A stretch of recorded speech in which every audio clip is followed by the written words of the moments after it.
خاورمیانه بار دیگر رنگ جنگی به خود گرفته است. کشتی‌های جنگی امریکا در نزدیکی ایران مستقر شده اند و فرماندهان نظامی جمهوری اسلامی از آمادگی کامل برای جنگ تمام عیار دیگر سخن میزنند. آن طرف فرمانده سنتکام به اسرائیل رفته و ترکیه باور دارد که تل‌آویو به تهران حمله خواهد کرد. اروپا و سازمان ملل اما جمهوری اسلامی را به سرکوب و قتل ایرانیان متهم می‌کنند و تهران آن را بخشی از بازی غرب بر ضد خودش می‌داند. سلام و این بخش خبر و تحلیل از یک خوش آمدید. من احمد شاه شکوهمند میزبانتان در این برنامه هستم و این مهم ها را بحث میگیرم با احمد رشاد زریر، همکارم از استودیوی 2. سلام رشاد، امیدوار هستم خوب و صحتمند باشی. جزئیات آرایش جنگی امریکا در خاورمیانه و اظهارات تند مقام‌های جمهوری اسلامی از چه قرار است؟ جنگ دیگر در راه است؟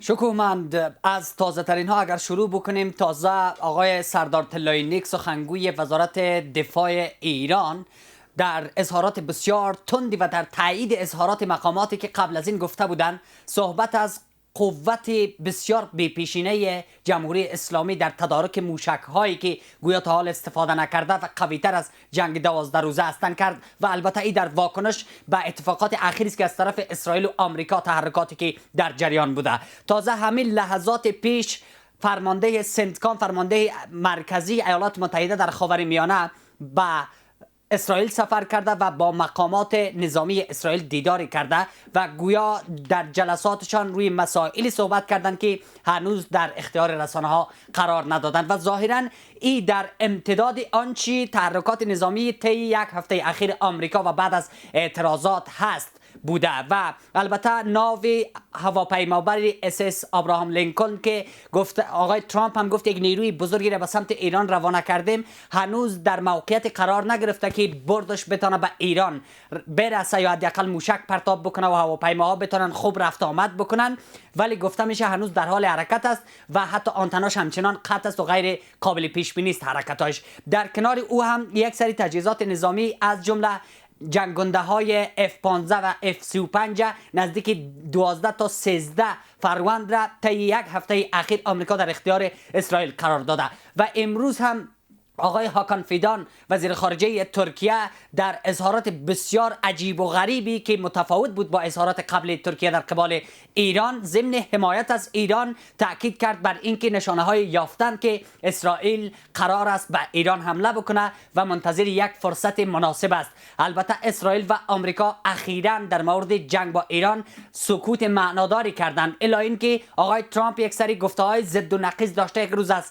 مذاکره صحبت کرده و یک روز از جنگ. ولی شکومند، جای سوال برانگیزش این است که بعضی از آگاهان باورشان این است که این بار عملا میخواه آمریکا که جمهوری اسلامی را در ابهام نگه بداره و در حاله از ابهام همچنان آمادگی های نظامیش را داشته باشه. و آقا جدی ونس هم دیروز دیشام در صحبتی که با رسانه ها داشت تاکید کرد که آرایش جنگی ما در خاورمیانه دقیقاً برای دفاع از منافع ما در برابر ایران است. حالا گویا شمارش معکوس برای یک درگیری بزرگ عملاً آغاز شده و که چه زمانی و آیا مانع او چیز خواهد شد یا خیر بعداً مشخص خواهد شد. اگر آمریکا به ایران حمله کنه، آنچه که از قرینه ها برمیآید چگونه خواهد بود؟ این بار هدفش مستقیما تغییر نظام است یا بازدارندگی ایران در میدان عمل میتونه چیزی را تغییر بده؟ البته یکی از روش هایی که مطرح است که آمریکا این بار استفاده میکنه، گفته میشه که خود آقای دونالد ترامپ هم در نشست داووس یک اشاره کرد، گفت ما یک سری امکانات جنگی داریم که کسی از او اطلاع نداره. حالا بعضی تحلیلگرا مطرح میکنن، میگن این بار قرار است از یک روش الکترومغناطیسی استفاده بکنه که مغناطیس را، امواج مغناطیسی را پخش بکنه، تمام رادارهای الکتریکی چی از سیستم های دفاع هوایی ایران است و چی از سیستم مخابرات است، هر چی را مختل بکنه و بعد در یک شوک حملاتی را که هدفمند است آغاز بکنه. حالا میرسیم به بخش دومی پرسش خودت که هدف آیا تغییر نظام هست یا نه. بسیار این مسئله هم مبهم است تا اینک که آیا واقعا آمریکا به دنبال تغییر نظام هست یا ای که پشت صحنه به دلیل در فرایند آنچه تأخیر حمله قلمداد میشد، یک سر ارتباطاتی با بخشی از اپوزیسیون داخلی جمهوری اسلامی داشته که حالا روزهای قبل ما شاهد شایعاتی در پیوند به بازداشت آقایان ظریف و روحانی هم بودیم. گویا یک سر ارتباطاتی داشته میخواد که تغییر نظام را از داخل خود جمهوری اسلامی رقم بزنه. ولی از این طرف ما آقای شهزاده پهلوی هم امروز شاهد صحبت‌های متفاوت‌تر از گذشتهش بودیم. در گذشته تاکید داشت که منتظر سقوط جمهوری اسلامی هستم و بعد او سقوط اتفاق میفته و بعد به ایران سفر میکنم. اما امروز گفت که پیش از سقوط جمهوری اسلامی به ایران سفر خواهم کرد. اما بازدارندگی ایران هم ضمن این که صحبت از موشک شیطان و یک سری موشک‌های دیگه و امکاناتی که حالا آقای طلایی نیک هم امروز بخشی از او را تایید کرد میشه در داخل ایران که میتونه بازدارندگی داشته باشه،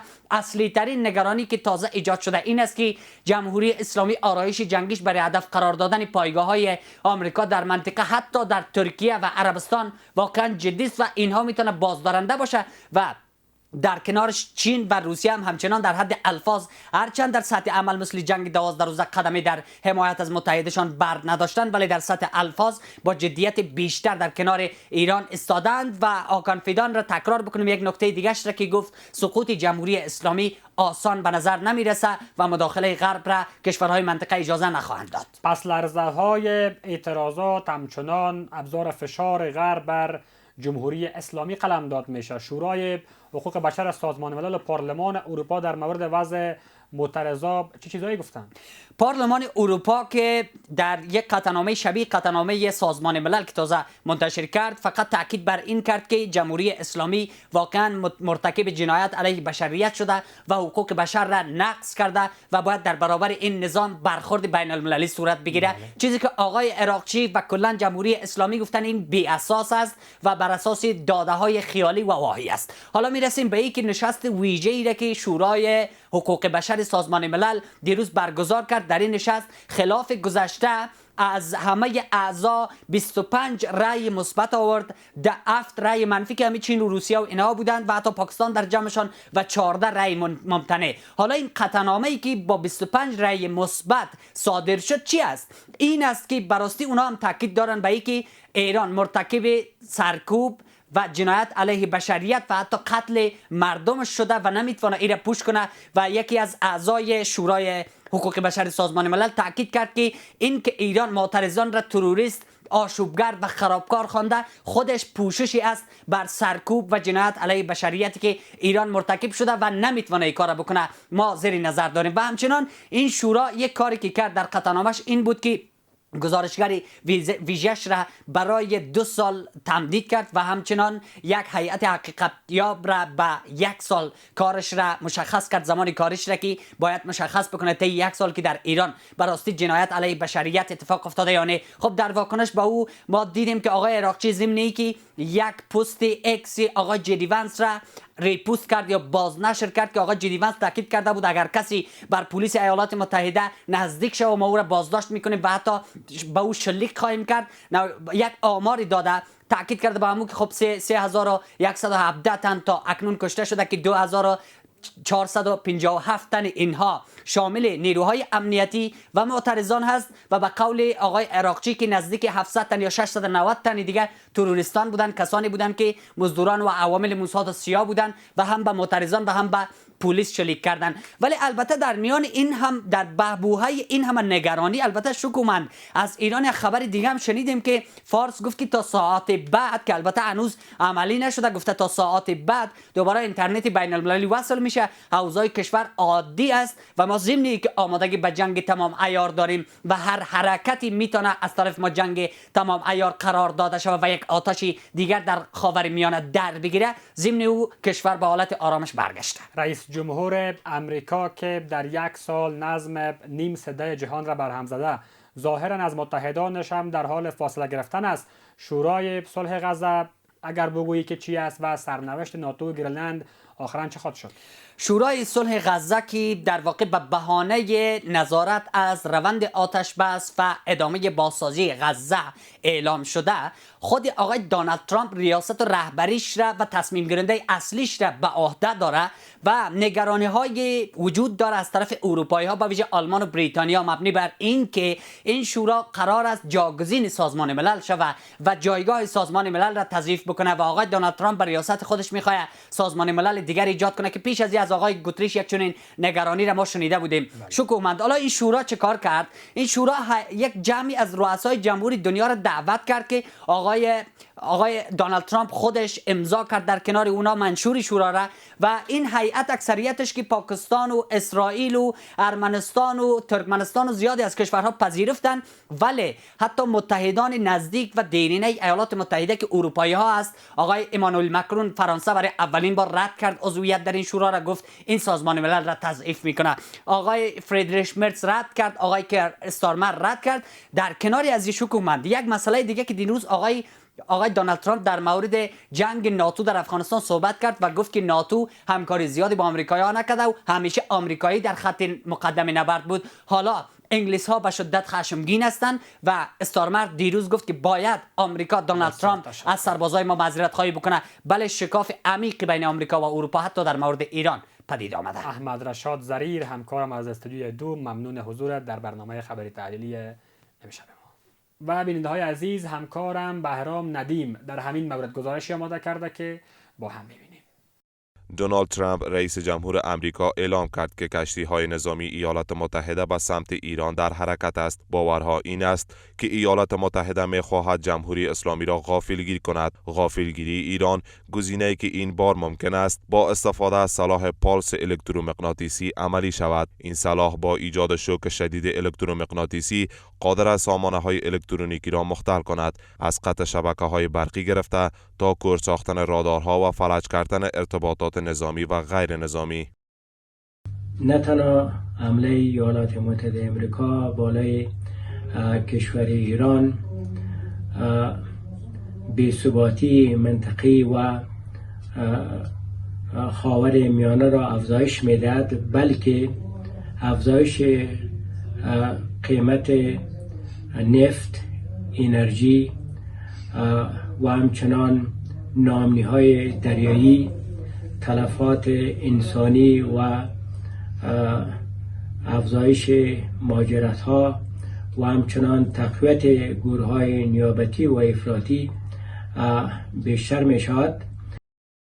در همین حال نیویورک پست گزارش داده که ناو هواپیمابر USS آبراهام لینکلند با کشتی‌های جنگی اسکورت کننده‌اش وارد منطقه مرکزی فرماندهی سنتکام امریکا در خاورمیانه شده و در حال حرکت به سوی خلیج فارس است. اقدامی که پس از اعلام روز 5 شنبه دونالد ترامپ مبنی بر استقرار ناو هواپیمابر امریکایی در نزدیکی ایران صورت می‌گیرد. این تحرکات نظامی گمانه‌زنی‌ها درباره پیامدهای احتمالی یک حمله امریکا بر ایران و تأثیر آن بر امنیت خاورمیانه و منطقه را افزایش می‌دهد. تجمع غیر معمول سلاح‌ها و تجهیزات نظامی و از جمله کشتی تهاجمی طیاره‌بردار ابراهام لینکن در منطقه و کشتی‌های پشتیبان که همه‌شان کشتی‌های جنگی تهاجمی هستند و طیارات بمبارد زیاد، یعنی بیش از حد معمول در منطقه و همچنان طیارات بیش از معمول سوخترسان کشفی امریکا و متحدینش حاکی از این مسئله است که ممکن امریکا برنامه حمله به ایران داشته باشه. در واکنش به نقل از خبرگزاری رویترز، یک مقام ارشد ایرانی هشدار داده است که هر گونه حمله بر ایران به منزله جنگ تمام عیار تلقی شده و با شدیدترین واکنش ممکن روبرو خواهد شد. همزمان عباس عراقچی در صفحه اکس خود آمار تازه از تلفات اعتراضات در ایران را منتشر کرده و گفته است که شمار کشته شدگان اعتراضها به 3117 نفر رسیده است. به گفته او 2427 تن غیر نظامی و عضو نیروهای امنیتی بوده و 690 نفر دیگر تروریست خوانده شده است. در همین حال هاکان فیدان وزیر خارجه ترکیه در یک مصاحبه تلویزیونی تاکید کرده است که اسرائیل به دنبال فرصتی برای حمله به ایران است، اقدامی که میتواند تنش‌ها در خاورمیانه را افزایش داده و روند گفتگو و دیپلماسی را بیش از پیش بحرانی سازد. به همین ترتیب رسیدیم به پایان مجموع خبرهای ساعت 10 شب از تلویزیون جهانی 1. از توجه و همراهی شما سپاسگزار. وقتتان بخیر و خدا نگهدار.